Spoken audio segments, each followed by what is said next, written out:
Hello, everyone. Welcome back to Wondergoal, the soccer betting podcast from the Action Network. My name is Michael Leboff. Joining me, as always, are my friends and colleagues, Anthony DeBundo, BJ Cunningham. And before I bring those two guys in and we break down the upcoming Premier League slate, take our stroll around Europe, talk a little EFL Championship playoffs, give out an underdog parlay, 283 to 1 this time. And then talk about our favorite bets in the Premier League this weekend. A reminder that Wondergoal is proudly presented by Bet365, the world's favorite sportsbook brand. Sign up with promo code ACTION to get Bet365's exclusive sign-up offer. Bet $1 on any game, get $200 in bonus bets. You must be 21 or older. Offer is available in Colorado, New Jersey, and Ohio, plus Virginia in the United States. If you have a gambling problem, please call or text 1-800-GAMBLER. And always remember to gamble responsibly. All right, let's start at 11:30 a.m. kickoff on Sunday. Title hopefuls, Arsenal, minus 138, hosting Brighton, plus 350, coming off of a pantsing against mighty Everton. Look out. Brighton's plus 350 on the road. The draw is plus 280 here. A couple things about this matchup. Obviously, we can talk about, everyone knows the Arsenal situation. 1 point back of City. They've played one more game than Man City has. City right now sitting minus 1,400 to win the league at Bet365. Arsenal 8 to 1. I do think this is an interesting matchup from the Brighton perspective, though. They're 3-2 in their last 5. They lost 2 of their last 4 matches. Obviously, the Everton match was ugly. The other loss in that bunch was to Nottingham Forest. Wasn't all that pretty either. And like, they still have hopes to get top 6, so it's not like they're on the beach. I mean, they're not. They have an outside chance of gate crashing top 5 or 4. But there's like rumblings around the team. This always happens with a team like Brighton. Alexis McAllister looks to be on his way to Liverpool. We don't know about De Zerbi, like what his situation is going to be as the manager. So you do kind of wonder if heads have been turned a little bit, and maybe that's started to show against Everton. We're at this weird part of the season. We talk about it in every sport, in every regular season, whether it's American football, NHL, soccer. That stuff kind of it does matter a little bit. I don't know if that's what's happening here with Brighton. I'm willing to take the chance that it's not. And I know that Arsenal, that they need this win desperately. They need every point possible from their last few games here. But I think that is causing this number to be a little high on Arsenal. So I actually think Brighton, despite that, is worth a shot. Like, if they were the favorite against the team, I wouldn't be laying it. I wouldn't trust them. But as an underdog, I have no problem with it. We know how good this team is. We know how well they can punch up against good teams. And we know that Arsenal's defense has struggled since Qatar. So color me on the Seagulls here. Anthony, what are you thinking? Yeah, I'm going to wait a little bit closer to game time before putting any wager down, but I certainly lean toward Brighton and would play them at the current number. I just think that there could be some leakage toward Arsenal where I can get a better number closer to kickoff. We talk about these spots. I'm a little surprised to see Arsenal this big of a favorite as well. I only make Arsenal minus 112 here. So I was quite surprised to see it this high. Although, again, like you said, with the chasing the title tax, both Arsenal and City are a bit inflated this weekend. Matchup perspective is a little bit concerning too. Arsenal didn't really play well, I thought, against Newcastle. They managed the game better than they did in the previous meltdowns against Liverpool and West Ham, but they weren't very good in build-up. Newcastle kind of bullied them. From an XG allowed perspective, I mean, Newcastle hits the post twice. I think we're having a very different conversation if the first one goes in, or if the second one goes in and the game is 1-1 just inside the start of the second half from Isak. So in terms of threat created from live balls, I mean, Arsenal's numbers were pretty down. They also got Newcastle in a pretty favorable state where Newcastle's not a great play from behind team. They're a much better front runner. So once Arsenal was ahead, it kind of favored them, and they still conceded about 1.5 XG in the match. So it wasn't an entirely excellent performance. But Brighton, in their build it out from the back approach here, they have problems with giving the ball away high. And it was a major issue against Everton. It was a major issue against United in the match prior. United turned them over high 11 times in that second meeting. So not the cup match, but the league match that Brighton went on to win. And United was able to get at them. Arsenal's first in high turnovers. So this match screams a lot of back and forth. Even if you go back to the last matchup, Arsenal went up a quick 2-0 on a lot of really good high turnovers forced, then quick strike attack. And so that is a matchup thing that I'm a little concerned about for the goals away from home. But just from a pure power rating perspective, I definitely show value on Brighton in that one. BJ, I know what you're going to say in terms of like an actionable play here, because you're not going to bet against Arsenal, your team, even though they're playing your other team when they're chasing a title. But if you could kind of separate that, for a second, well, where, if you just switch the names from Arsenal to, I don't know, Chelsea or something, you'd be on Brighton here, right? Yes, but it would kind of concern me given the way Brighton's been playing. And listen, I love Zerbi. We all love Zerbi. We love his style of play, but it's a very, very aggressive style of play. And the matches against Everton and Nottingham Forest are the downsides of that aggressive style of play, where if you want to bait a team into pressing you, well, you have to play through their press. If you turn the ball over high, well, that creates some really, really good transitional opportunities, which, Everton, who is is not a good transition team, but that's how they're set up to play, took advantage of it and they pummeled them. And that is what can happen to a team like Brighton. And that's what happened in the first meeting as well. So if Brighton's going to play this uber aggressive style, baiting, like Anthony mentioned, the number one team in high turnovers forced into pressing them and trying to play through them, it's a very, very dangerous game to play. Now, from a market perspective, like I have Arsenal around even money, so I would not play the Gunners at this price at all. But yeah, I mean, if I could separate it, like I probably would be on Brighton in some fashion in this match. I don't know if I would pay the tax on +0.5. I'd probably with Anthony and wait and see, maybe get a better number closer to match time. But I would also put out there, you can find Arsenal at 9-1 or better to win the league. I think it's worth a shot right now. If you look at the run-in that City has going forward, it is much, much more difficult than Arsenal if Arsenal gets all 3 points here against Brighton. City's got to go to Brighton. They got to go to Brentford. They get to play Chelsea, whatever, who cares?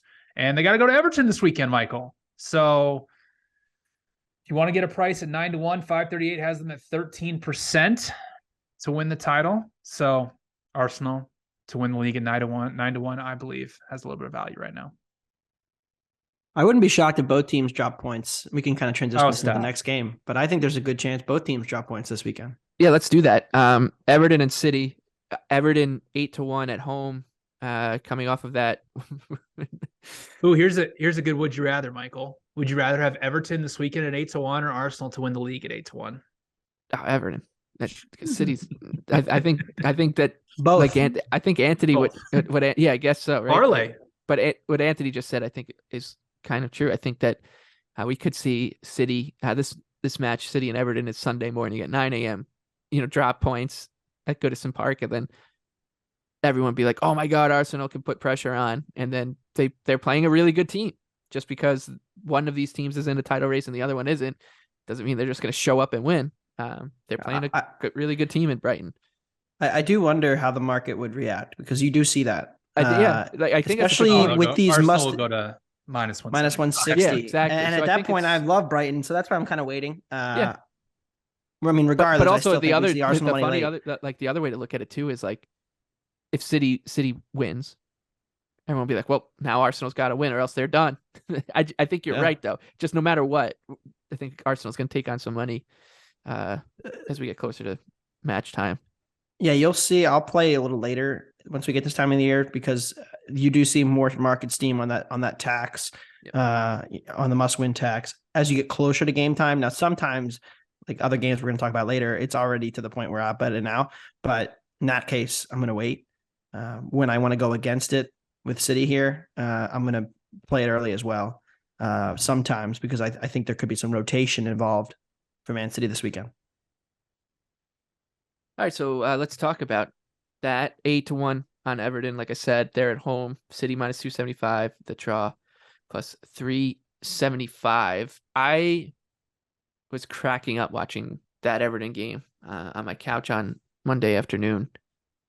The goal that Doucouré scored, 45 seconds into the match, I was kind of mad because I was like, shit, like they're gonna now just sit on this and Brighton's has incentive to be even more aggressive and tear them apart.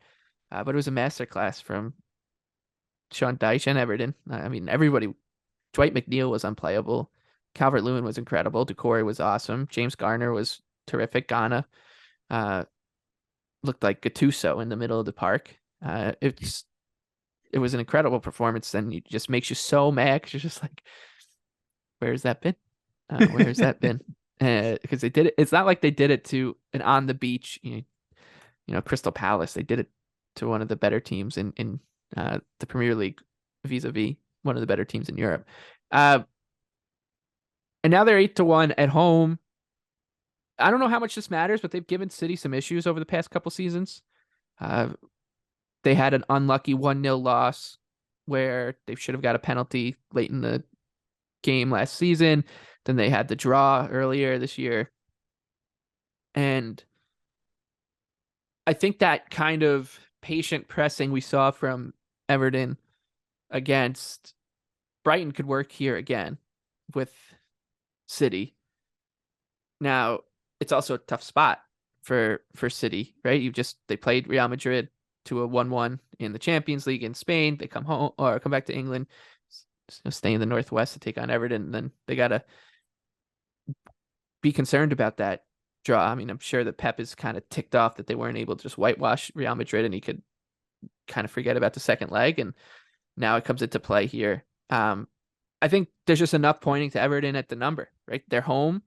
You know what that environment's going to be like. You know what the effort from the team is going to be like. And it's a tough spot for City.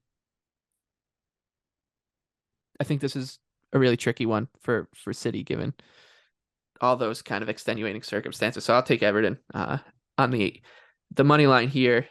Anthony, what do you think? Yeah, so I like Everton. I'm going to make the same bets I made from Monday's match. I'm going to take Everton plus 1.5. And I'm also going to bet Everton team total over 0.5 to score. Look, I think Pep made a comment before the match against Leeds, or after maybe, about how multiple players asked for a rest. And he rotated through that team, and they were pretty good in the home win against Leeds, but it wasn't a vintage City performance. Haaland was a little off, missed a couple big chances, scored 2 goals from outside the box, miss a pen, but overall, they conceded created less than 2 XG at home against Leeds. It's not a great showing, and a lot of it was the rotated attackers. I think they're going to rotate again. I don't think they have a choice, because he didn't make a single sub in the game against Real Madrid, and those guys in the last 10 minutes were out of gas. I mean, they were clinging in the last 10 minutes against Real Madrid, and they look spent at the end of it. So I think it's hard for them to go again Saturday on the road and then go again Wednesday against Real Madrid. So I think Pep has no choice here but to rotate. They do have enough of a cushion that they can get away with it. And so I think you're going to see some Pep rotation. And what that looks like is that Grealish and De Bruyne, I think, are the first 2 names that he looks to rotate out. And because of that, when Everton looks to press and build up and get after them, which I think they're going to do, they won't get as exposed when City inevitably breaks through that press.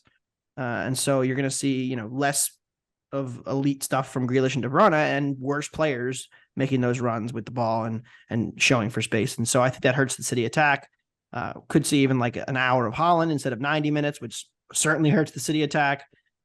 So I think that there's a real chance here, some rotation that's not quite baked into the number, and you could see it come down even further closer to game time. BJ, anything here? Yeah, I mean, I definitely like a look at both teams to score. There's still a plus 102 out there in the market, which I would grab if I was anybody out there. And I think, yeah, it alludes to what Anthony said. Everton's pressing, the way they were able to exploit Brighton in that build-up play, is something that they can give City with some big-time problems there. And listen, I agree with Anthony. Like, this is a bad spot for Manchester City. They're going to have to rotate guys. They're also probably going to have to rotate guys in defense. And Pep has basically been playing all of his center backs. So now we're going to get into a situation where, does Rico Lewis come in? Does Kyle Walker come into the team? And that is a little bit troublesome, especially for City to be able to defend in transitional opportunities. With having all those center backs who can actually play the ball at their feet, well, it also helps them when they're defending in transition, because they actually can defend one-on-one as opposed to some of those wing backs. So I agree. I mean, I have both teams to score projected at minus 115. So if you can get even money or better, I definitely think there's value on that. Yeah, I mean, City hasn't played many away league matches in a while. Somehow they have played one away league match since April 8th. The schedule just kind of broke for them, where they had a bunch of home matches. They had a make-up home match. So they home to Leicester, home to Arsenal, at Fulham, which they were good, not great in. Fulham without any of their good attackers. Home to West Ham, home to Leeds. Now they're at Everton. It's a tricky spot. And I think that Everton's live here. This screams like 1-1 late for me. Maybe City finds the winner or not, but I do like Everton at home. And City has been getting a little sloppy with Leeds. I mean, if you look through all their schedule, I understand they've only conceded like half an expected goal in like their last 5 matches, but against Leeds, they scored in the 85th minute. Fulham even was able to score against them. Even the match against Arsenal, they had a sloppy late goal to give up to Holding, and then against Leicester, yeah. Yeah, and then against Leicester, they had a goal in around the 75th minutes. So even you go back further than that, I mean, even Southampton scored against Manchester City. So yeah, they've conceded. They keep conceding time and time again. So bad spot, good opportunity. Everton coming off their best offensive showing of the season. Great spot for both teams to score. It's funny to me when you listen to podcasts like ours that cover sports from a betting perspective, and then listen to something more mainstream like a Football Weekly or whatever. We're just, it sounds like we're just shitting on Man City. Like, I know. Well, their so job funny. is to pick a winner for this match, and right? that's and that's boring. Like, yeah, I do think City will win the match. I'll say that. I do too. Oh yeah, give me even money, City to win. I'll exactly. I'll right? Who would you circle in a pick'em contest? But yeah. So we're trying to poke holes in this team. I think they've allowed one or fewer in 23 straight matches. I think Tottenham in that 4-2 win for City was the last team to score more than one against them. So Tottenham also the last team to beat them. Yeah, and that was, I think, now we're over 20 matches. January 15th or something like that. Yeah. Across all competitions, I think it's like 21, 22 matches. So what we're saying is they're due, and Everton plus 800 money line is a good bet. On to another relegation threatened club, Sam Allardyce's Leeds United. Here's how it sets up. Southampton propping it up at 24 points. I think we can put a fork in them. Leeds and Leicester are in 19th and 18th place respectively, both on 30 points. Leicester 10 goals better than Leeds in terms of goal differential, so that's why they're in 18th. Everton 32 points and Forest 33. The thing is, though, Forest has the worst goal differential and likely will have the worst goal differential by season's end compared to all teams in the race, maybe save for Southampton. So this is a huge one for Leeds, and it's a tricky spot, obviously, hosting Newcastle, who is a deserving road favorite, minus 150. Newcastle trying to wrap up top 4 spot. They are on 65 points, 2 points in 3rd place, 2 points ahead of United, who are in 4th, and 3 points and with a game in hand on Liverpool, who are in 5th on 62. I've got nothing here because I still don't really know what to expect out of what Sam Allardyce can do with this Leeds team. I know that they kind of were respectable against City. They clawed one back, like BJ was saying. City's been a little sloppy with Leeds, and and they were against Leeds. And I would lean towards the Peacocks here, but I don't find the number appealing. And as you've already heard, I'm on two of them. I've got a couple other underdogs in the slate that I like better than Leeds United. So it could be a game that just plays out pretty boring under. Maybe Allardyce is able to get them to grind out a point, but I don't know if that's the mission either. So what do you got here, BJ? I do like Newcastle. There's still a minus 137 out there. I wouldn't go above minus 145 on them here. And this is supposed to be an all-time Big Sam spot, right? For Leeds to get all 3 points, get out of the drop zone. But it's just a terrible matchup for them. I said this on the last podcast, but Sam Allardyce's West Brom was allowing close to 2 expected goals per 90 minutes from when he took over 2 years ago. And that team was actually set up to play a 4-4-2 or some type of defensive low block. Leeds is not. We've been talking about that for so long now. Last 10 matches, they have conceded 21 expected goals, and they are showing no sign of improving their defense. City created 2.6 expected goals against them. I understand there was a penalty in there. It still wasn't that good of a defensive showing. And it's just, the problem is you look at the Manchester City match, Leeds didn't press them. They just sat back. They had a pass per defensive action of 25.2 with an average defensive height of 34.7 yards from the goal. That is not the Leeds that we once knew. It's now Sam Allardyce's Leeds. They became incredibly direct in that match against Manchester City. They didn't have one single 10-plus pass sequence, which, against a team like Manchester City, it's not like a cause for concern. But against Newcastle, that's a recipe for disaster because Newcastle is the best transitional team in the Premier League. And they play a style that's very conducive into turning matches into end-to-end style with their high pressing and then getting forward in transitional opportunities. It's been so effective against the bottom half of the table. Newcastle has a plus 24.4 expected goal differential in 17 matches and are averaging 2.28 expected goals per 90 minutes. Leeds against the top 6 teams this season, minus 12.3 expected goal differential in 9 matches. So this is, I believe, a very, very bad matchup for them, given if Leeds is going to play very direct, which plays right into Newcastle's hands. So this one could really get ugly for Leeds. So I like Newcastle at minus 137. And I'd play anything up to minus 145. I think I'm going to disagree. Oh boy. I don't necessarily disagree on the fact that I'm betting Leeds because I think that there's clearly like a tax baked in here. But the matchup, I would rather against Newcastle not try to play out from the back against their press and play more direct over the top of the press and sit deeper and dare them to try to break me down. Because Newcastle, if they have a flaw, it's that when they've gone on the road against some of these smaller teams, worse teams, they don't commit a ton of numbers forward. And thus, they don't take a lot of risks in possession. And thus, when they don't get the high turnovers and teams do play direct against them, they kind of just play out these stalemates. And that's the case for an under here. Now, it's ugly. It's sitting at 3, maybe a first half under, because once Newcastle does get a lead, they're very dangerous and they're the best team in the league playing with a lead this year. And that's not a great recipe if Leeds does go down and gets desperate because they're going to need, at least a point here pretty much.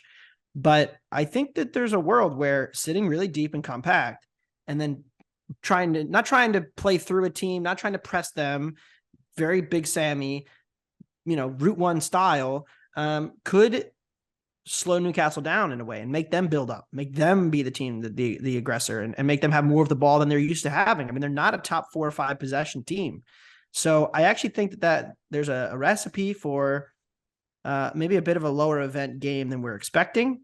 Now, granted, Leeds have been awful defensively, really since Marsh left. Gracia's disaster class may end up getting them relegated. But I think that it's under or nothing here for me because I really think that this could be a more interesting approach to slowing down Newcastle and maybe stealing a point here. And that'd be great, but it's something we've been talking about forever is Leeds can't play a compact style defense effectively. And I understand that Newcastle... They weren't bad against City at doing it, though. They weren't. Anthony, come on. And I was on the road. They weren't bad against City. I know. But maybe it was Gracia's ideas. They needed new ideas, but they did a decent job against City. We'll see. Anthony, I'm gonna try to do my best to tell you to bet Spurs in this next one. I mean, how are you not betting Spurs? I don't understand it either. Villa plus 120 at home, Spurs 2-1. The draw is plus 260. Spurs are on fire, man. And how are they a worse team than Aston Villa? Like, honestly, they're on a 1-match winning streak. They have more talent. 1-match winning streak. They just posted a clean sheet. I think they're better than Aston Villa. So then why aren't you betting them? Villa, right? I'm on Spurs. I like the under more. Okay. All right. Well, all right, let's hear it. I mean, I think Aston Villa's really improved defensively. I think we have to start giving them credit for that. They've done a job in the last month after some rough early performances under Emery. The attack is still not very good. They don't create much. Tottenham is not going to disrupt the defensive possession that Emery wants at Aston Villa. So I think this sets up for a bit of a stalemate kind of match again. It's similar to the Fulham and even to a lesser extent the United matches where Villa was in a very low scoring kind of dead affair, and then if Spurs go ahead here, I don't really trust them to hold the lead, which is kind of my problem. Spurs goalkeeper downgrade going from Lloris to Foster is notable for me too. So there's a few things that concern me about Tottenham. I mean, their away performances the last month have been really bad. Getting embarrassed at Newcastle, not showing up until halftime against Liverpool. Granted, those opponents are not nearly, are much better than and much different than Villa. But I think I like the under more. And of course, it correlates to the dog. So if I did have to bet this, I would take Tottenham. But I think you're at the absolute floor of the market on Tottenham and the peak of the market on Villa if you're buying Spurs here.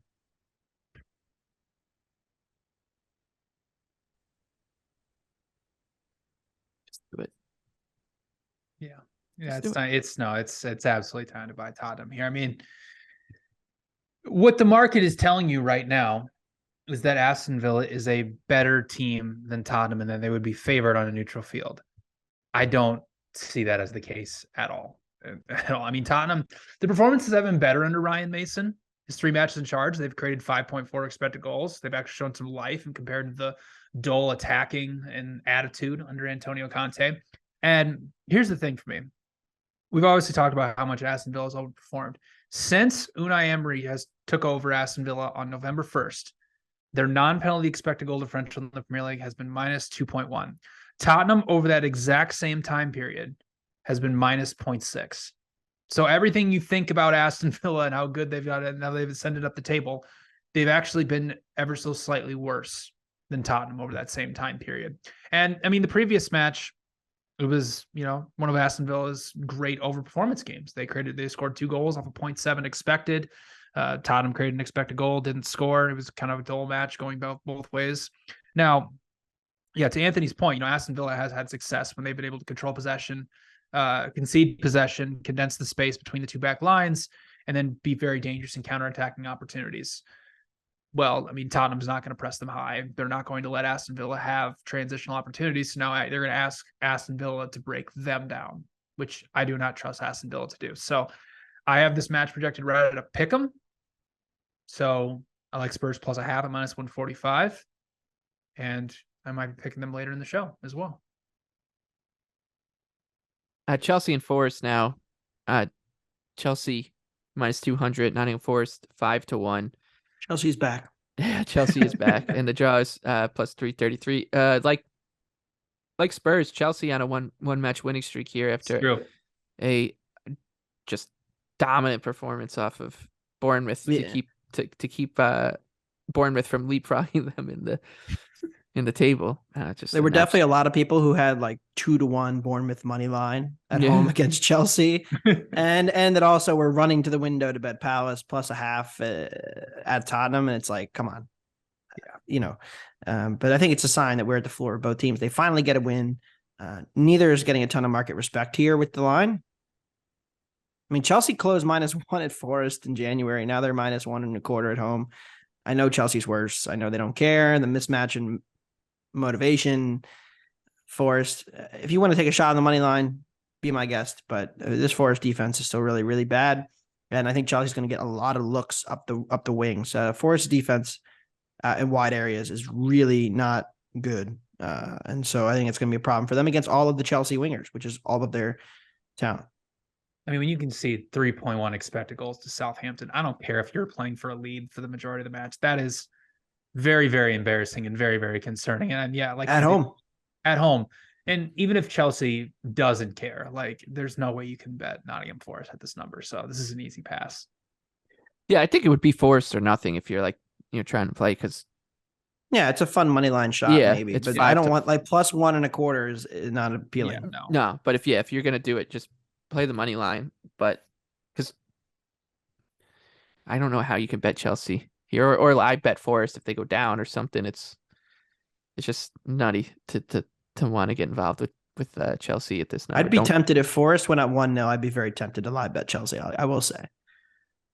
Yeah, we'll see. Palace and Bournemouth, a beach bowl here. Palace -118 at home, Bournemouth 3-1 on the road, and the draw is +260. I think like this one is so easy to just kind of skip over. So do you guys have anything here? If not, I think we can just move on. Yeah, easy pass.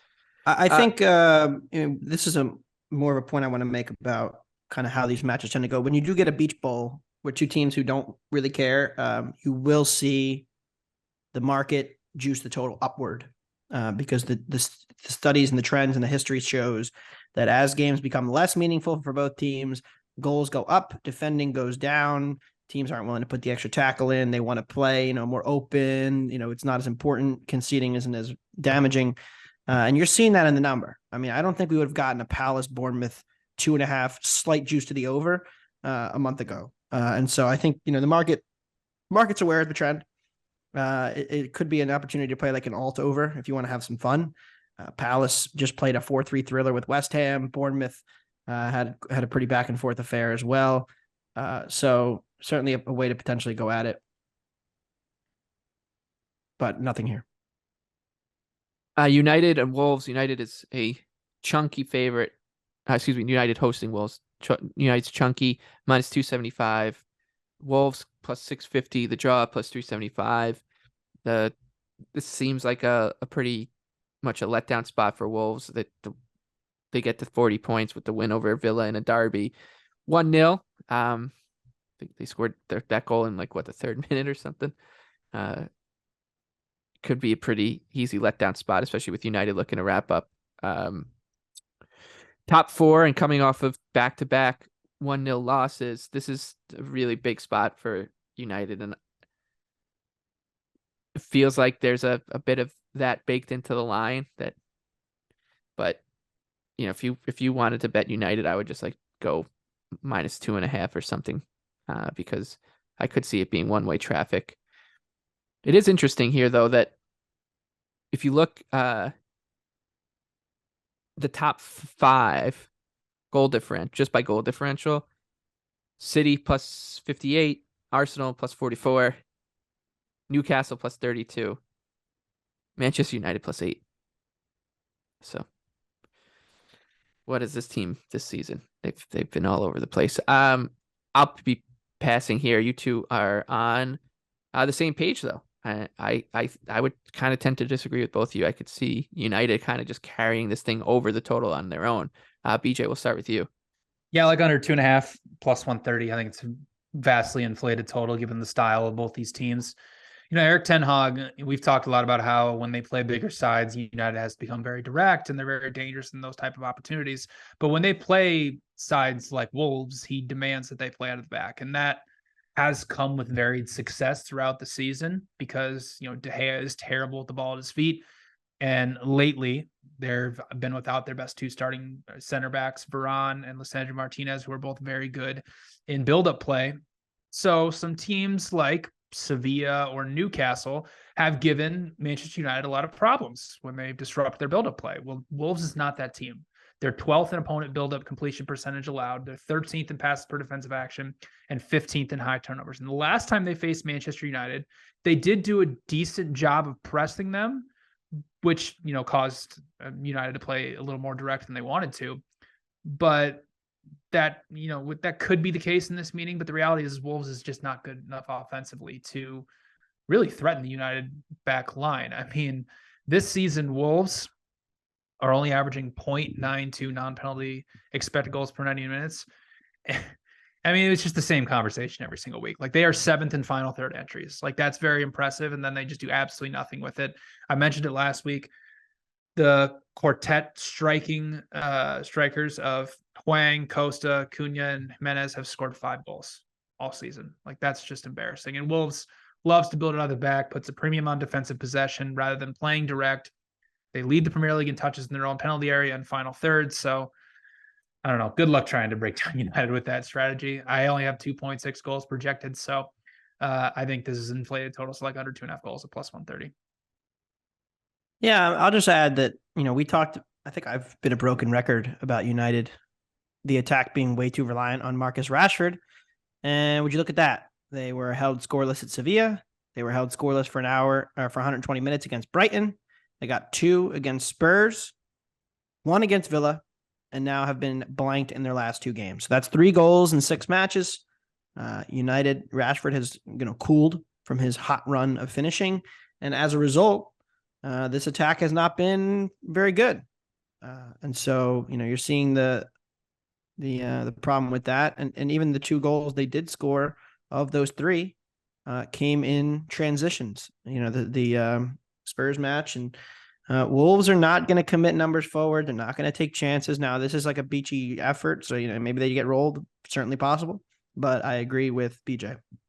The previous total in the previous meeting in January closed 2.5 flat. 2.5 flat minus 110. And if you look, I mean, Rashford didn't play for United, so I mean, you could maybe make the case, but he's not worth 40 cents to the total. The difference between the two. So what's really changed between that time? Not a whole lot. It's the beach tax. It's the beach tax. That's right. Southampton and Fulham next. Like I said, Saints need a miracle. They're plus 180 at home. Fulham plus 145. Traveling down to the South Coast in the draw plus 230. I would say it's Southampton or nothing here. Fulham's got nothing to play for. Banged up. And, I feel like sometimes you see that this like little dead cat bounce from a team that's been relegated or has essentially been relegated, and you could see it here from Saints, who will say that they're not out of it. A win, and then if they go 3-0-0, puts them at 33 points, and they'll maybe finish in 19th instead of 20th. Anything from you guys here, Anthony? Saints and Cottagers. Yeah, I like the Saints at home as a dog. I was surprised to see that. Given the spot, I thought we'd get a tax on them and then I wouldn't be able to bet them. It's not like I want to bet them, but I will here. Like BJ mentioned, I was impressed by the attack. They were the better team against Nottingham Forest through large stretches of that match. Even in the, you could say Nottingham Forest led the whole way, but even in the 1-0 exchanges, when Forest was leading, I thought they were better. You can take out the penalty. It was, over 3xG or just under 3xG to just under 1 for Forest. It shows me that they haven't quit. And so now they come home against Fulham, who I'm pretty sure will have Mitrovic back. But what's the fitness look like for Mitrovic? It's a big question mark. Southampton, decent against crosses too. So that's helpful against Fulham. And this Fulham defense continues to be poor. I think maybe the worst bet I made all year was the Fulham Leicester under on Monday. That was real bad. BJ, you're singing a similar tune here. Yeah, I'm gonna target Southampton's team total over 1.5, which you can get at plus 150. I'm not even gonna worry about the defense. To echo Anthony's point, Celis made a change. He went from a 4-4-2 to a 4-2-3-1, allowed them to commit more numbers forward and attack, gave them new life, obviously created over 3 expected goals. And going up against a defense like Fulham, who, I mean, listen, they've overperformed all season long. They've been one of the worst in the Premier League. I know there were 2 penalties, but Leicester created 2.8 expected goals in that match, even though Fulham was defending a huge lead for a majority of that match. It just kind of goes to show you that, Tim Ream, whatever you think of him, as a defender, obviously he's, had an outstanding season in the Premier League. But if a 34-year-old Tim Ream was holding up this defense basically by himself, and we see what happens without him, like, there's no reason why Southampton can't create 2 or 2.5 expected goals in this match. So I do have Southampton projected for 1.44 goals. So over 1.5 at plus 150 is good enough for me. Brentford and West Ham. This one's not officially a beach bowl. West Ham, they'll probably say they have a little bit more work to do. One more point to basically guarantee themselves survival. They are plus 275 on the road. Brentford, an even money home favorite. London derby. I mean, I know we don't really think of Brentford as a team that would be on the beach. Pretty lackluster against Liverpool, although they did hold them just to 1. Nothing Barely really covered. Yeah, nothing really for me here. I think it's just the numbers not there for West Ham to go against Brentford, and they play so well at the Brentford Community Stadium. BJ, you're passing to Anthony. You do have a couple thoughts though. Yeah, I just don't know what West Ham's going to look like come Sunday. They have a Europa Conference League tie Thursday. We're recording before that.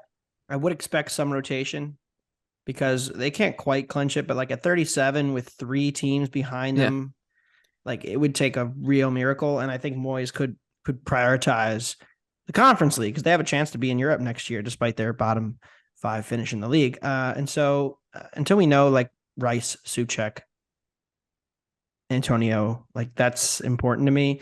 I like both teams to score if they play their main guys, though. I think that this total is too low, and West Ham's attack has been quietly very good for the last month. They've been running really well, performing well, finally figuring some things out, taking more chances, which they could do in this matchup as well, given the nature of it. So it's nothing for me now, but we'll be looking to potentially play that as we get closer. Leicester City is 4-1. And rinse and repeat, another must-win spot for a team in a relegation battle, team in a relegation spot. They are hosting Liverpool minus 182. The draw is plus 320. I think that if you were to play this match in any way, I would just back like over a touchdown or something. Like it feels like this could be 5-2. Yeah. Or something. It's square, but the Leicester. Are you kidding me? Like with what's going on with Leicester's defense, they just had a 5-3 against Fulham. Everton should have had 5 against them. It's as but they could score. I mean, I don't see how any other way but to play. And I also feel like it's a nightmare stylistic matchup for them against Liverpool. Like, so I think that both teams could be fishing multiple balls out of their net here. And I do think Liverpool kind of maybe could name their score in this one. So alternate totals for me, if anything, or like put together a lottery ticket, same game parlay with goal scorers and totals or whatever. What do you have, BJ? Yeah, I'm going to square it out and go over 3.5 at plus 130. Dean Smith. Yeah, the defense has been really bad. Like he's playing very, very open style, playing a ton of attackers. But hey, the offense has been good. Like credit where credit's due. I mean, Leicester has created 13 expected goals and 10 big scoring chances in his 5 matches in charge. That's very, very impressive considering where they were. And, he hasn't really changed the formation or the concept of what Leicester's doing. It's still a 4-2-3-1. But, I've mentioned this before, but having Tielemans and Madison and all of their attackers, I understand Iheanacho's out, but having all their attackers available really, really helps, especially for ball progression. So it's a good spot here for Leicester. Liverpool, obviously the storyline continually every single week is when they invert Trent Alexander-Arnold into the middle of the pitch. It's brought new life to their offense. They've created 17.5 expected goals in the 6 matches in which they've done that.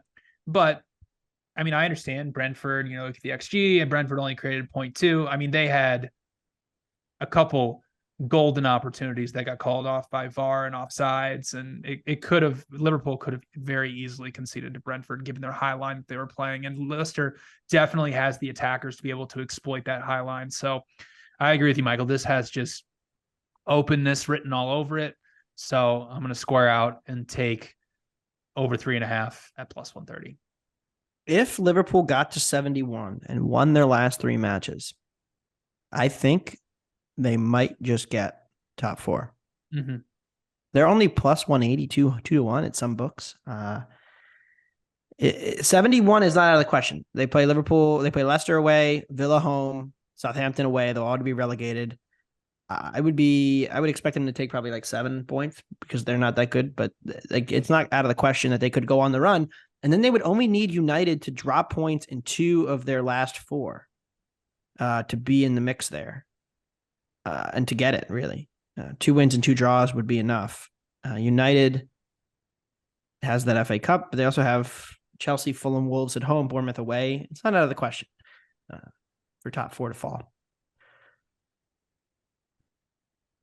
All right, that's the Premier League done and dusted. We'll revisit it at the end of the show with our favorite bets, maybe some underdogs that we like in there. But now we move on to the Bundesliga. Now we move on to Anthony, who's ready to break down some German soccer for us first.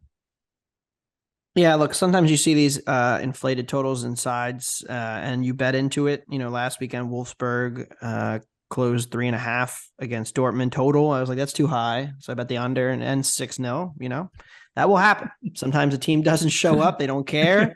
And you look like an idiot, which I definitely did on Sunday. But there are other times when it's time to put your foot down and say enough is enough, as BJ would say. Yep. Gladbach catching 2 goals and as high as 9-1. Now, we only get those lines once a year. Not even twice, once. And it's when they go to Bayern. And my buddy texted me and was like, saw you put the bet in on Gladbach. Assumed they were playing Bayern again. No, they're not. They're playing Dortmund. Look, I know the whole need to win thing, but this is kind of a local rivalry. It's a big match for Gladbach, a chance to play spoiler. I don't think they're just going to no-show. And so if they show up, they shouldn't be 2-goal underdogs. They shouldn't be 9-1. So there's no other analysis required. I trust my Foles. We've had our folds to the finish before, but look, they put in a good effort against Bochum. And just last week against Bochum, they closed even money. I'll take the discount. That's a ridiculous number. And so, and that was in a bad motivational spot, right? Gladbach season's over. Bochum's fighting for survival. Gladbach was the clearly better team. So I know we're going on the road, but we already beat Dortmund this year. We've already beaten Leipzig. We've already beaten Bayern. We drew Bayern. Up the Foles, baby. It's a Foles weekend. BJ, what do you have for us in Germany? Yeah, this is a huge match. Union Berlin hosting Freiburg. Both are tied on 56 points for 4th and 5th place. Will essentially decide, unless Leipzig slips up, who is going to get the Champions League spot, either Union Berlin or Freiburg. And I like Freiburg plus 0.5. You can find it at minus 140. We already know the story with Union Berlin. I don't need to say it every single week. It's long balls up the pitch, the 2 strikers, get the ball out wide, swinging crosses, take advantage of set piece opportunities. They've overperformed drastically on set pieces this season. They've scored 15 off of 6.7 expected. Freiburg has actually allowed the fewest set piece goals of anybody in the Bundesliga. And Freiburg actually sets up very similar to that of what Union Berlin is. They're also very, very reliant on set pieces as well. They actually lead the Bundesliga with 16 set piece goals and are top 5 in XG per set piece. And Christian Streich, who's been at Freiburg for over 10 years, he switched their formation in the last few matches back to his patented 4-2-2-2 to make it very, very narrow, which is kind of helpful against Union Berlin, who plays 3-5-2, like trying to compact the middle of the pitch. So committing that many people in the middle maybe helps them, break down that defense. But I mean, these are two teams that play a very, very slow style, even though it is incredibly direct. And the previous meeting, Michael, you'll love this. Here's the box score. Freiburg won the match 4-1. There were 7 total shots between the two teams. 4 of those shots were penalties. So there were 3 shots from open play against these two teams. So, I mean, this honestly has draw like written all over it. But I mean, I'll take the price on Freiburg plus a half at -140. Let's talk Serie A now, and we'll start with BJ looking at an under, and Sassuolo and Inter, who I mean, I was pretty close to jumping into the Serie A waters here with a play on Sassuolo, given the spot on Inter is maybe one of Is there a bigger letdown spot like across the European soccer calendar than this one? I mean, they're definitely a huge letdown spot. The problem with all these Italian teams, they're all still battling for top 4, so they have to take these matches seriously. Like they can't just be on the beach like some of these teams, like a Real Madrid who can just focus on the Champions League. And I'm going to go for the under 3 goals at -120. I mean, it's, like you said, it's a sandwich spot, a letdown spot, whatever you want to call it. Sassuolo has underachieved defensively this season. They've allowed 50 goals off of 43 expected. They've been much better recently, only 8 expected goals allowed in their last 8 matches. And I mean, their defensive metrics for the season are very, very average, but they have allowed the 6th fewest final third entries in Serie A because they like to play a high line. They like to press opponents when they cross the halfway line. Inter, we know the story with them. Very, very good defensive team, only allowing 0.8 non-penalty expected goals per 90 minutes. Been a good transitional defense. And Inter has also been very, very good at playing with leads. You saw that against AC Milan today. In Serie A, they're only allowing 0.87 expected goals per 90 minutes when playing with a lead. Sassuolo is basically transition or nothing. They're second in progressive passes and dribbles, second in final third to penalty box entry conversion rate, but only 8th in non-penalty expected goals. In the previous meeting, Inter held Sassuolo to 1.2 expected goals on 15 shots. So with this being a sandwich spot, with Inter being more focused on the Champions League, I like the value on the under. I only have 2.58 goals projected. Anthony, what do you think?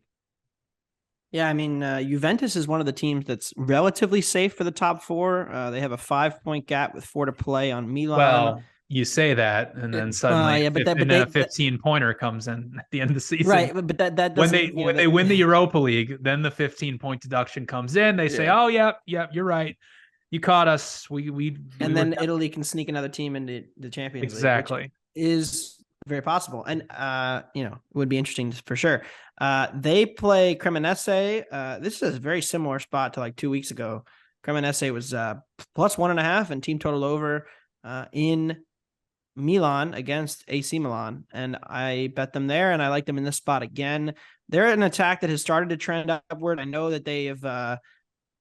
they're fighting off relegation here. It's not looking like they're going to get out, but they've underperformed in attack by quite a bit all season long. They have the lowest finishing conversion rate in Serie A of their chances, and they're facing the team that's been the luckiest defense in all of damn near all of Europe at this point with Szczesny's shot stopping. They don't press. They let you walk into the final third literally, and then hope you don't score. And it's worked all year, but it's a tightrope. And I like Cremonese to score desperate on the road. So I like them, and I like +1.5. Could see some rotation from Juve in the middle of their Europa League with Sevilla as well. LaLiga. BJ. You'll love this, Michael. I know. I see it. I saw it on the when sheet. all of you think Diego Simeone is this some archaic manager who only likes to play defensive blocks, see out 1-0 wins. Oh, he goes back to school and he turns Atletico into an offensive juggernaut. Atletico, what he's done, he's not playing a 4-4-2 anymore. He switched them to a 5-3-2. He's played Yannick Carrasco and Marcus Llorente as wingbacks to give Atletico more attacking options in wide areas, free up some space for Griezmann and Morata in the middle of the pitch. Since that switch in formation, Atletico has scored 28 goals in 10 matches and are averaging 2.18 expected goals per match under this new formation. So going up against the worst defensive team in Spain, in Elche, who is already been relegated, is just a perfect scenario for goals. Elche is allowing 1.86 expected goals per match this season, which is by far the worst mark in Spain. Against top 4 teams, they've allowed 16.7 expected goals in 7 matches. And like Anthony previously mentioned, it's not just solely for the Premier League. It's throughout all of Europe when teams have already been relegated or really have nothing to play for. A team like Elche, especially, who they're going to become incredibly aggressive, not really care about their defending. They're going to try to score, and potentially get a good result here against Atletico. But I have 3.3 goals projected for this match, so I like over 3 goals at plus 115. And I look forward to having our conversation on next year's Champions League pod about Atletico at 25-1 to win the Champions League. I look forward to it. Yeah, I don't remember. Why haven't we been talking about them this spring in Europe? I'm blanking on. Were they in Europe this year? They got screwed. Right. They finished dead last in a group that included Club Brugge. Yeah. And, and Bayer Leverkusen, and a 4th team of which I'm forgetting. Porto. Yeah, European giants in that group. Just needed to switch the formation. Now we're back. They were like spent from. It's fine. It's not. You can't win it every year. Yeah, and they never actually did. Yeah, they can't win it. It's not. It's Simeone. Anthony, another kind of interesting spot similar to the Sassuolo Inter one with targeting a Real Madrid match here. Yeah, this number has moved a little bit now, but I don't expect Vinny or Benzema to play much. I think they're going to be rotated, locked up top 4, not really needing this. Getafe happy to play out a slog of a match. But really the Real backup attackers are not nearly as good. And especially the potential resting of Vinicius and Benzema. Benzema's minutes have been managed all year. Vinicius is like the best player in the world, apparently, based on ball progression numbers, at least. And shooting from 30 yards. But I don't sound convinced. I like the under. I mean, I love Vinny, but people have been comparing him to Mbappe this week, and I'm like, come on, let's get a grip here. And Neymar as well. Apparently, he's better than Neymar now. I don't agree with that. I mean, certainly this year, but overall, under 2.5. Real Getafe. Just for fun, before we move on to the championship playoffs, which BJ will guide us through real quick. If you wanted to play a letdown spot 4-leg parlay or a round robin, meaning you go against the Champions League semifinalists with Everton against City, Spezia against AC Milan, Sassuolo against Inter, and Getafe against Real Madrid. 1,772 to 1. Might throw $1 on that. I've had worse ideas. Yeah. You just, why not? I asked you for 1,000 to 1 parlay the other day, and here you go. Do I ever not deliver? Exactly. And all right, so we'll talk about the championship playoffs. Burnley coming back. Not your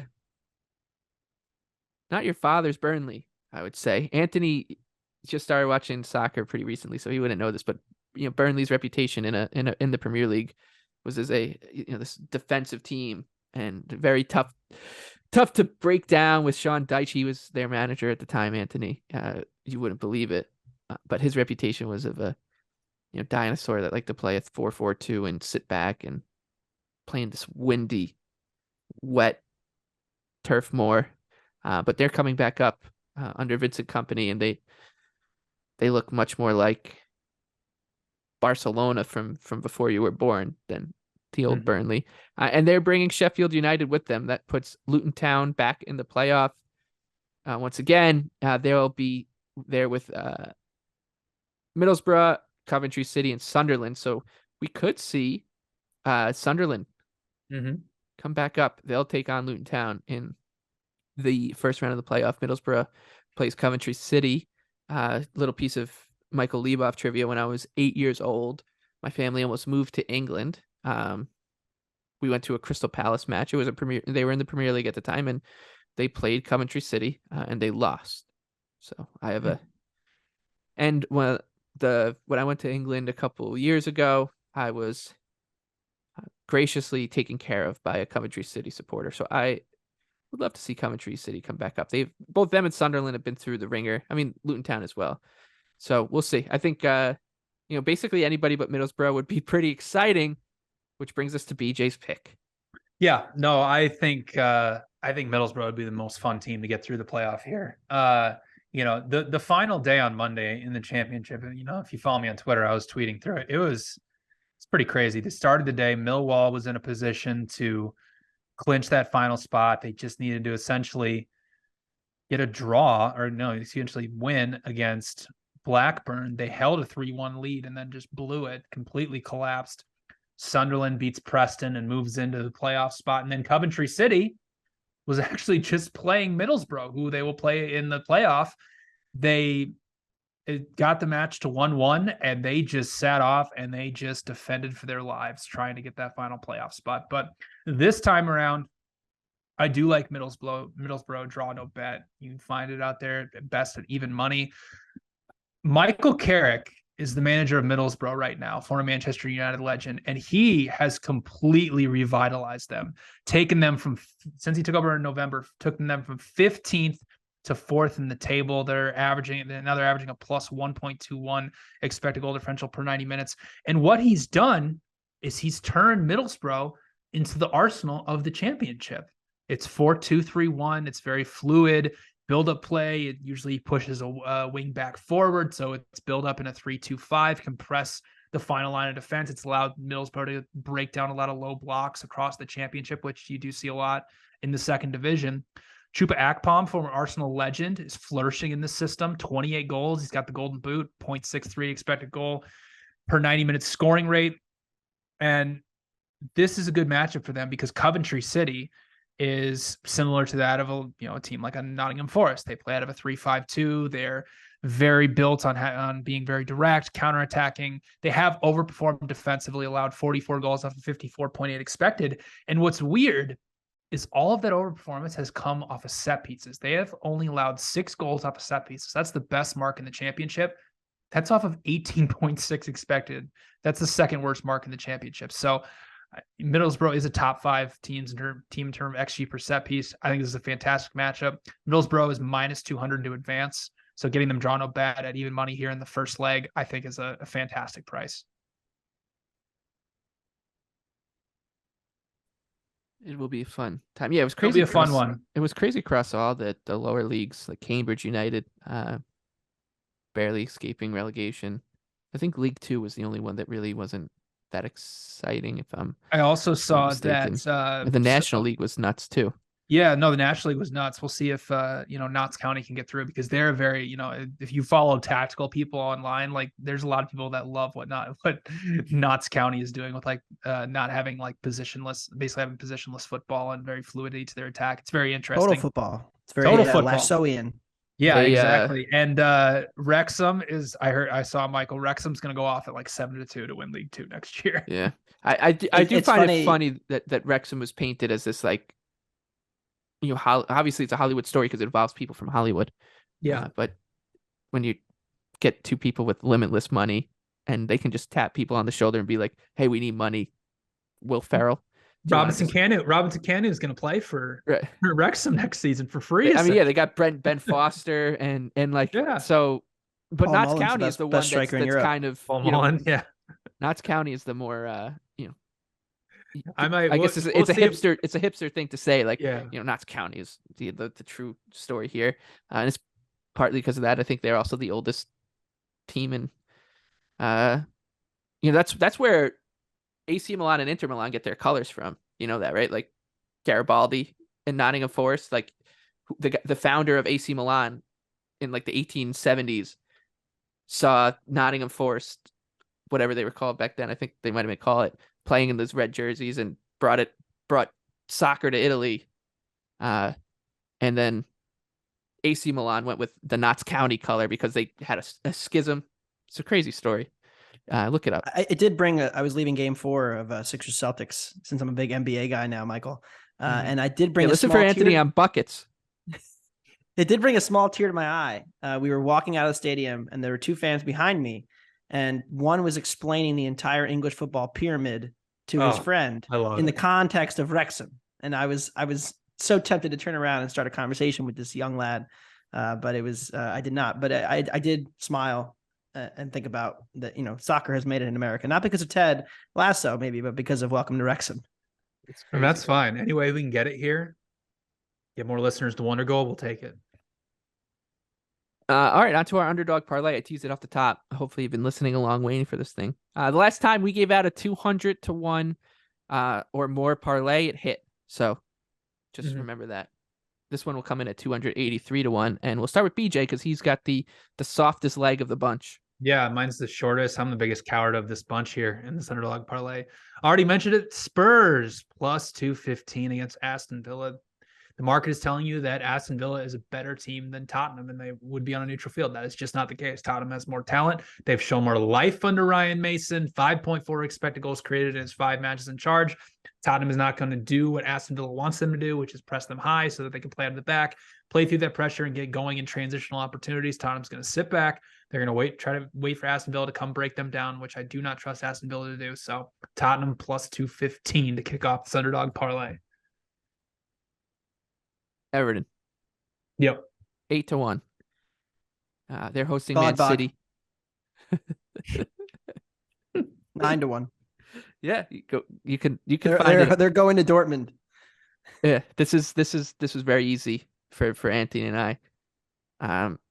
And when you're talking about that last time we hit that 200 to 1 parlay, it was a team beat City. So why not try again? This time it's about the spot. And it was that about the one spot also back then, involved, you remember, that also involved a Friday afternoon match between Gladbach beating Dortmund. Yeah, so this is there's a lot of. I think the other one when we hit 180 to 1 was Gladbach. Nottingham. Yeah, we almost Palace.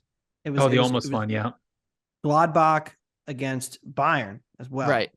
And then Sampdoria blew it, but the other leg was Bournemouth. Yeah. Yeah. So Gladbach getting relegated. They deserve to it for that. Gladbach has been in our 2 best of the year. So let's make it 3. We're gonna hit this one. Except Tottenham's gonna lose. But other than that, definitely winning. Yeah, this is we're taking on the title chasers. It's fine. And BJ is he's anchoring it. Aston Villa is definitely a title chaser. Yeah, BJ, what are you talking about? Yeah. All right, so Everton, Gladbach, Spurs, 283 to 1. And you can shop around and maybe find something bigger out there, but I think that's definitely worth a bet, as is the letdown spot parlay. Maybe they both hit and Wondergoal ceases to exist, as we are all the owners of Scunthorpe or something. Notts County. Yeah. All right, bets in the Premier League for this upcoming week. Huge week, obviously, as we get to the nitty gritty. BJ, we can start with you. Yeah, Manchester United Wolves under 2.5 at plus 130. This is a way inflated total here. The previous meeting between these two teams, the total closed under 2.5 at minus 110. Not really much has changed since that time. Wolves is a very slow, pragmatic team that likes to build out of the back. They don't really like to play direct style, which is the way they're going to have to play in this type of matchup. Manchester United, again, Eric Ten Hag wants them to play out of the back. They don't have Sandro Martinez or Rafael Varane, their 2 best center backs and 2 best center backs in ball progression as well, which, teams like Newcastle and Sevilla have pressed them high and caused a lot of problems. Well, Wolves is not going to be that team. This sets up to be very much a slog between 2 slow, pragmatic teams. So I like under 2.5 at plus 130. I'm going to take Brighton here, taking on Arsenal. This is a pretty big theme to this week for me. It's looking for those spots to go against teams that are going to be inflated on the price, whether it's chasing fighting relegation, chasing a title spot, etc. I think this is one of them. Arsenal minus 138 hosting Brighton. That seems a little shaky, BJ. Sorry to say it. Brighton's still dangerous.